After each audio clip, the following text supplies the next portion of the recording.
আজকে বসে ভাবছিলাম কালকে আমাদের উচ্চ মাধ্যমিক রেজাল্ট। হঠাৎ মনে পড়ে গেল সেই দিনটার কথা। 5-এ উঠে যেদিন প্রথম পা রেখেছিলাম স্কুলে, সবই ছিল অচেনা। নতুন বন্ধু, নতুন স্যার ম্যাডাম, নতুন পরিবেশ। কখনো ভাবতে পারিনি তারাই একদিন এত কাছের হয়ে উঠবে। প্রতিদিনই ঠিক টাইম মতো স্কুলে যাওয়া, একই বেঞ্চে সবাই মিলে বসা, আড্ডা মারা এবং হই হুল্লোড় করা। এবার পালা আমাদের আমাদের নাম লেখা অ্যাটেন্ডেন্স খাতাটাও এবার ধুলোয় চাপা পড়ে যাবে। এবং স্কুল ছুটি হয়ে গেলে ভাইকে আর বলা হবে না, ভাই কালকে আগে আসলে কিন্তু আমার জন্য জায়গাটা রাখিস। এইসব অনুভূতি না ভাষায় বলে বোঝানো যাবে না। দেখতে দেখতে এই জেলখানায় 8টা বছর কাটিয়ে দিলাম। কালকে আমাদের 12 ক্লাস রেজাল্ট, এবং সেই রেজাল্টের সাথেই শেষ হবে আমাদের স্কুল লাইফটা।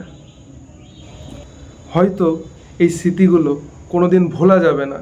থেকে যাবে মোবাইলের গ্যালারিতে কিছু ছবি, রয়ে যাবে কন্ট্যাক্ট লিস্টে কিছু নাম্বার, কিন্তু সেই প্রতিদিনের মতো আর চেনা মুখগুলো দেখা হবে না। আফসোস, আর ক্লাস করা হবে না সেই সব প্রিয় স্যারদের সাথে। শুনতে পাওয়া যাবে না তাদের বকা এবং তাদের কিছু পরিচিতি কথাগুলো, যেমন, এই কালকে থেকে যেন তোদের দুজনকে পাশাপাশি বসতে না দেখি। কালকে যেন আমি এসে দেখতে পাই তোরা দুজন আলাদা আলাদা বসেছিস, মাথায় থাকে যেন। ভাবতেই অবাক লাগে, এই স্কুল ইউনিফর্মটা হয়তো আর কোনো দিন পরা হবে না। সেই চেনা মুখগুলোর পাশে একসাথে বসে কোনো দিন আর ক্লাস করা হবে না। পেয়ার লাইনে বন্ধুর পেছনে দাঁড়িয়ে পিঠে খোঁচাখুচি করতে করতে শুধু মুখ নাড়িয়ে পেয়ার লাইন শেষ করা হবে না।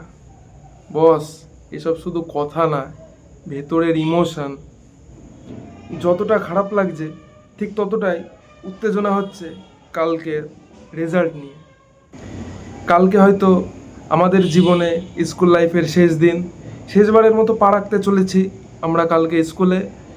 সো একটা কথাই বলবো শেষমেশ, কেউ কারুর বন্ধুত্ব নষ্ট করিস না।